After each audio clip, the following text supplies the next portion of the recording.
Hello friends, welcome to my channel. నీకు శ్రీయకి పెళ్లి చేసే బాధ్యత నాది అని చెప్పిన అవని ఇదంతా ఎలా జరిగింది మనం ఈ వీడియో తెలుసుకుందాం. ఇంకా శ్రీకర్ అయితే బయట బాధపడుతూ ఉంటాడు.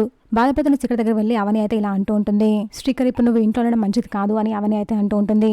దీనికి శ్రీకర్, వదిన నువ్వు కూడా నన్ను అర్థం చేసుకుంటున్నావా, నువ్వు కూడా నన్ను అర్థం చేసుకున్నావా అని అంటూ ఉంటాడు. అలా కాదు శ్రీకర్, ఇప్పుడున్న పరిస్థితి ఎలా ఉంది, పరిస్థితులను చక్కబడే వరకు నువ్వు బయట ఉండడమే మంచిది అని అవని అంటుంది. ఏంటి వదిన నువ్వు కూడా అని శ్రీకర్ అంటాడు. శ్రీకర్, నా మాట విను, నీకు శ్రీయాకి పెళ్లి చేసే బాధ్యత నాది. శ్రీయాని ఈ ఇంటి కోడలుగా నేను తీసుకువస్తాను, అంతవరకు నువ్వు కాస్త ఓపికగా ఉండు, ఇంట్లో పరిస్థితులన్నీ సర్దుమనిగాక నేను తీసుకువస్తాను అని అవని అంటూ ఉంటుంది.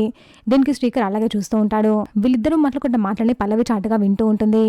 వదిన, నేను శ్రీయాని ప్రేమించాను, కానీ పల్లవిని పెళ్లి చేసుకోవడానికి ఒప్పుకున్నాను, కానీ పరిస్థితి ఇలా అవుతుంది అని నేను అసలు ఊహించలేదు, ఇందులో నా తప్పేమీ లేదు వదిన అని శ్రీకర్ అయితే అంటూ ఉంటాడు.